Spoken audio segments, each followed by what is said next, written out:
Ninguém gosta de uma pessoa exibida, a não ser que essa pessoa seja extremamente foda.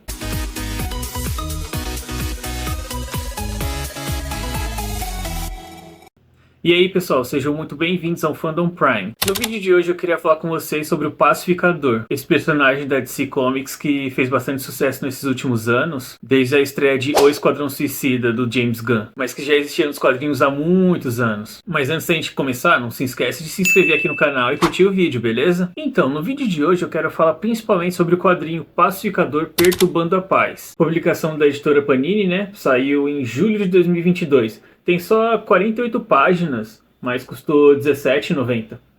Preço de capa, pelo menos. Mas antes de falar do quadrinho propriamente dito, vamos fazer aqui uma recapitulação de quem é o Pacificador. Hoje em dia, o Pacificador é um personagem muito famoso da DC Comics, só que ele não foi criado pela DC propriamente dita. O Pacificador foi surgir em 1966 na revista The Fighting Five, número 40, publicado pela Charlton Comics. A Charlton Comics, se você não sabe, era uma editora concorrente da DC, que tinha o seu próprio panteão de super-heróis. E esses heróis não eram qualquer coisa não, tô falando aqui de personagens como o Capitão Átomo, o Besouro Azul e o próprio Pacificador. Mas daí a história da Charlton é todo um rolê que não caberia comentar aqui. O que vale comentar então é que o Pacificador da Charlton, do jeito que ele foi concebido lá, era realmente um pacificador. Ele era um combatente especialista em armas que realmente lutava pela paz. Tanto que ele usava armas não letais. Daí essa primeira encarnação do Pacificador ficou atuando como coadjuvante ali na revista The Fighting Five, até essa revista ser cancelada. Até que em 1967 ele ganhou sua revista própria. Só que ela só durou poucas edições, de março até novembro daquele mesmo ano. A partir disso então, o Pacificador ficaria no limbo até a venda da Charlton para a DC Comics em 1983. Mas ainda assim levaria mais alguns anos para o Pacificador finalmente poder ver a luz do dia de novo. No primeiro momento, os personagens da Charlton Comics, incluindo o Pacificador,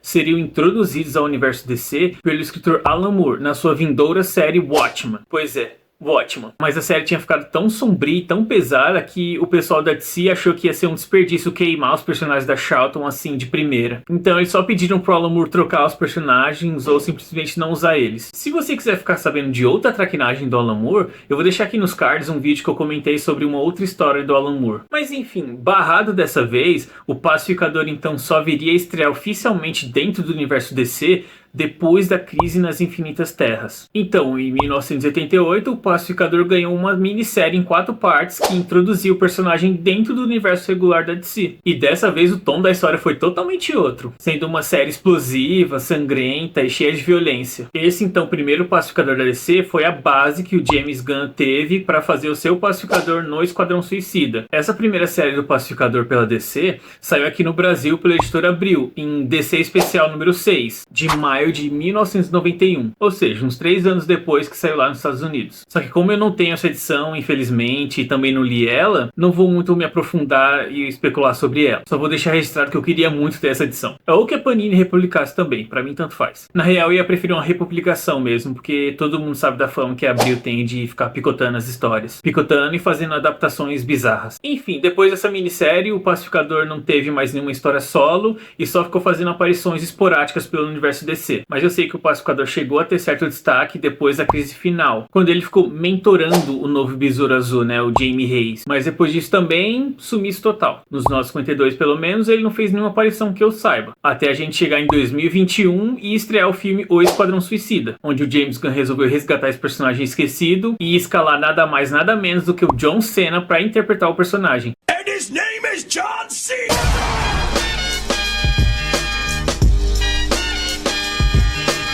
Daí, agora é a minha opinião pessoal, eu não sei se é a genialidade da escrita do James Gunn ou a interpretação fantástica do John Cena, mas esse Pacificador foi um dos melhores super-heróis desses últimos anos. Esse Pacificador do John Cena, no Esquadrão Suicida, foi uma mistura perfeita de ação e humor, entre o brucutu dos anos 80, como Stallone e Van Damme, com um protagonista de ação mais descontraído dos anos 2000, como o Jack Chan ou até o Jason Statham. Esse Pacificador era o babaca que a gente, por algum motivo, não conseguia não gostar dele. E o que é certo então é que o personagem foi aclamado pelos fãs e a popularidade dele foi lá pra cima. Daí, naturalmente, já foi encomendada a série solo pra ele, e na esteira desse sucesso todo, o personagem logo foi trazido pro universo regular dos quadrinhos. quadrinhos. E atualmente o Pacificador faz parte regular da equipe do Esquadrão Suicida nos quadrinhos. Mas beleza, esse foi um resumão, super resumido, da história até aqui. Agora, quando que a gente chega em Pacificador perturbando a paz? Antes de mais nada, você já curtiu o vídeo? Já se inscreveu no canal? Sim? Ah, beleza então.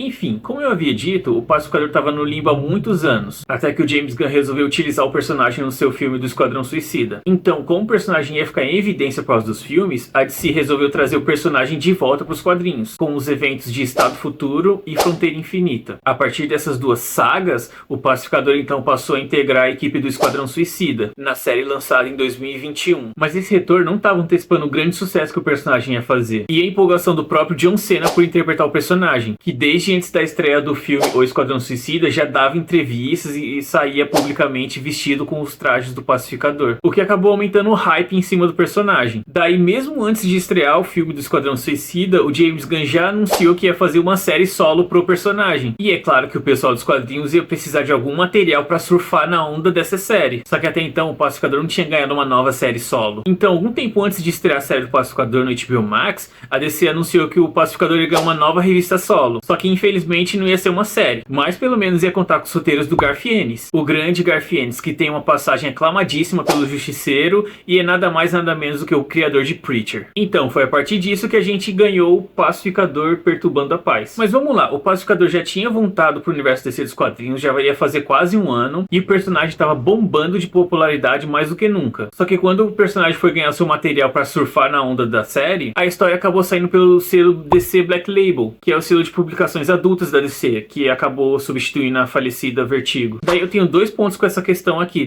do selo de publicação. Primeiro é que por ser do Black Label, você podia esperar total liberdade pro Garth Ennis para fazer um material foda e sangrento como só o Garth Ennis poderia fazer. O segundo, que já não é tão bacana assim, é que esse Pacificador não seria então da continuidade da DC. Ou seja, você não ia ver o mesmo Pacificador que já estava andando pelos quadrinhos há quase um ano. Que aliás, esse Pacificador que estava andando pelo universo DC dos quadrinhos, que estava na série em quadrinhos do Esquadrão Suicida, foi baseado no Pacificador que o James Gunn fez pro Esquadrão Suicida e pra série do Pacificador. Então as diretrizes do personagem estavam meio que alinhadas. Só que então, por ser do Black Label, o Garth Ennis não precisava se amarrar a nada disso pra fazer a história dele.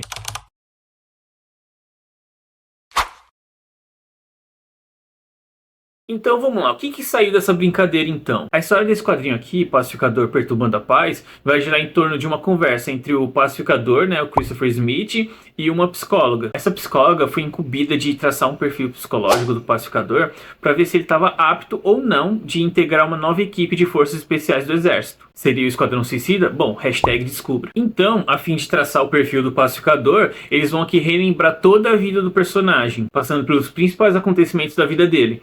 Então, isso aqui é nada mais nada menos do que uma história de origem pro Pacificador. Daí vem uma coisa que eu não curti, é que essa história aqui de origem, então, não tem nada a ver com o Pacificador da série ou dos quadrinhos que já tava rolando. E não tem nada a ver mesmo, é totalmente diferente. E é pesado pra um caralho. Que, vamos lá, o primeiro acontecimento marcante na vida do Pacificador aqui, então, foi a morte dos seus pais, quando ele tinha 8 anos. Quer dizer, da mãe dele e o padrasto. Que não só se mataram, como também mataram os irmãos dele mais novos numa espécie de pacto suicida bizarro e doentio. Daí ele comenta com a psicóloga que ele mesmo só escapou dessa porque ele tinha ficado até mais tarde na escola. E todo mundo esperava que essa criança que testemunhou essa atrocidade desenvolvesse algum trauma ou esbanjasse alguma expressão de desespero. Só que ele ficou tipo zen. Com isso, então, o Pacificador vai passando de vários lares adotivos, até chegar num outro caso muito fodido da cabeça, que é quando ele tá num desses lares adotivos. Daí o pai adotivo dele, então, né, pega ele e leva pra acompanhar até o banco, que ele precisa ir no banco. Só que aí ele fica no carro e o cara vai no banco e o banco é assaltado por um casal desmiolado num gênero de Bonnie e Clyde, que acabam matando por consequência do roubo o pai adotivo dele e vão levar o carro embora. Só que eles não percebem que o menino tava no banco de trás. Daí então eles decidem ficar com aquele garotinho e o Pacificador passa a viver com eles desde então, o que durou mais ou menos umas 2 semanas até eles serem mortos, porque o estilo de vida deles era bem complicado mesmo. Então nesse momento a gente já tem que esse cara já foi extremamente exposto a violência, morte e sangue desde muito cedo. O que, bom, já não é um bom indicativo pro que esse cara vai se tornar no futuro, né? Depois, então, de passar esse tempo com Bonnie e Clyde caipira, não acontece muita coisa relevante na vida dele. Até ele fazer 18 anos e se alistar no exército. E depois que ele entra no exército, ele vai fazer parte de vários times, grupos, equipes do exército, de agências, de forças especiais, essas coisas do tipo. E ele vai ser um exímio soldado e todas as missões que ele cumprir para esses grupos, times, exército, etc., vão ser feitas com total eficiência e precisão, que vai deixar os chefões muito impressionados. Só que aí, o que a psicóloga vai perceber, enquanto ela pesquisa sobre o pacificador, para já ir elaborando o perfil dele, é que de todo lugar que ele já foi, de toda missão que ele já cumpriu, sempre teve muita morte, mais do que a média normal, e sempre aconteceram coisas bizarras e inexplicáveis com os colegas dele, no caso outros combatentes, soldados, etc. Do nível dos caras morrerem da forma mais aleatória possível. E daí o pacificador então contando a história da vida dele pra ela, e ela sempre ali jogando verde pra ver se ele soltava alguma coisa mais específica do que ela queria saber. Então ele já logo lança real pra ela: olha, isso aí que você descobriu não é uma coisa tão difícil assim de perceber. Você com certeza não é a primeira a perceber isso, e também não vai ser a última. Daí ele conta pra ela: olha, por exemplo, esses caras que morreram da minha unidade. Um era traficante de pessoa e o outro ajudava a dar golpes em países pequenos, e por aí vai uma lista de coisas terríveis que esses caras faziam. Então ele diz que o mundo tá mais pacífico sem essas pessoas, e que a grande missão dele então é trazer paz pro mundo, eliminando seus agentes do caos. E os chefões, os grandes comandantes dos exércitos, não se importavam com essa missão paralela dele, porque ele sempre foi muito eficiente nas missões que botavam ele pra fazer, e eram sempre umas missões bem pesadas de que ninguém podia ficar sabendo, ou que ninguém queria fazer. Aí ele conta de quanto percebeu que essa devia ser a missão dele. Foi na época que ele tava sob os cuidados da Bonnie e Clyde lá, que ele percebe que eles eram muito doidos e violentos e espalhavam um caos pelo mundo. Eles saíam atirando e matando gente à torta, à direito, sem nenhum pudor. Então ele mesmo pegou e denunciou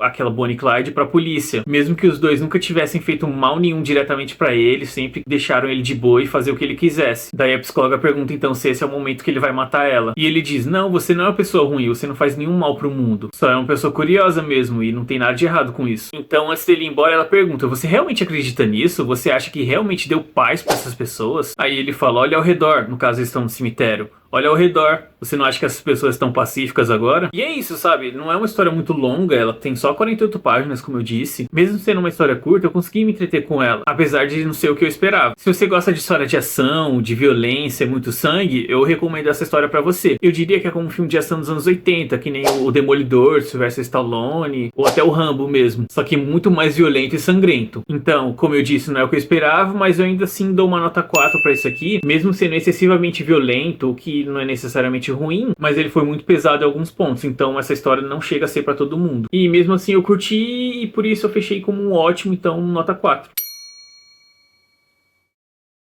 Vamos lá então, ponto alto pra mim dessa história. Como eu já disse antes então, o pacificador, além de matar um monte de gente porque fazia parte da missão que o governo deu pra ele, paralelamente a isso, matava também um monte de gente que era filha da puta porque era filha da puta. Então teve o caso de uma certa missão dele, de que era ele, mais uma equipe paralela, que eles tinham que recuperar uma parada específica lá numa ilha, que a missão ia consistir da seguinte forma: primeiro o pacificador ia chegar sozinho e limpar o terreno, e depois a equipe com os tantos caras ia chegar e extrair o objeto deles. Só que o que aconteceu foi que o pacificador chegou lá então sozinho, concluiu a missão e os outros caras nunca apareceram. No relatório ficou constando que os caras desapareceram durante a missão e o pacificador acabou fazendo tudo sozinho. Só que aí o pacificador então conta pra psicóloga o que aconteceu de verdade. Todos os caras dessa equipe eram uns filhas da puta que faziam coisa errada pra caralho, que eu não vou citar aqui exatamente o que era. E o pacificador já começou a missão sabendo que ia ter que cuidar desses caras. Só que aí a parte do pacificador na missão então era abrir o terreno pros caras, né? Ou seja, ele ia desativar as minas por onde os caras iam passar ali. Só que aí quando o pacificador chegou lá na base dos guardinhas e mandou eles desativarem as bombas, ficou um trecho lá que não aconteceu nada. Aí ele pergunta pros guardinhas: ué, por que aqui não tem nenhuma mina? Por que você não desativou? Daí o guardinha fala: não, a gente nem tem bomba aí porque essa área é do Bob. Daí o pacificador pergunta: Bob? Aí o guardinha responde: é, pô, o Bob, gente fina. Daí o pacificador: ah, tá, pode ir pá então, cachorro. E dá sinal verde pra equipe prosseguir. Tá, então quando a equipe tá avançando, eles vão lá e dão de cara com o Bob, um fodendo tubarão. E beleza, tá, eu sei que era óbvio que ia ser um tubarão, tava meio que nítido que isso ia acontecer, só que eu dei uma risada sincera disso aqui e eu achei muito da hora, então por isso aqui foi o ponto alto. Agora o ponto baixo. Como eu disse antes, eu não gostei nada disso aqui não ser o mesmo pacificador da série regular dos quadrinhos. Porque, bom, o pacificador dos quadrinhos é basicamente o mesmo que o pacificador do John Cena. E eu amei aquela série do pacificador da HBO Max. Sério, o John Cena tava perfeito e aquela é uma das coisas mais divertidas que eu já vi. Mas aí isso é uma questão particular minha. A história não é ruim por causa disso. É só uma coisa que me incomodou. Só que aí, então, o ponto baixo que eu vou colocar dessa história aqui seria a justificativa do pacificador fazer o que ele faz.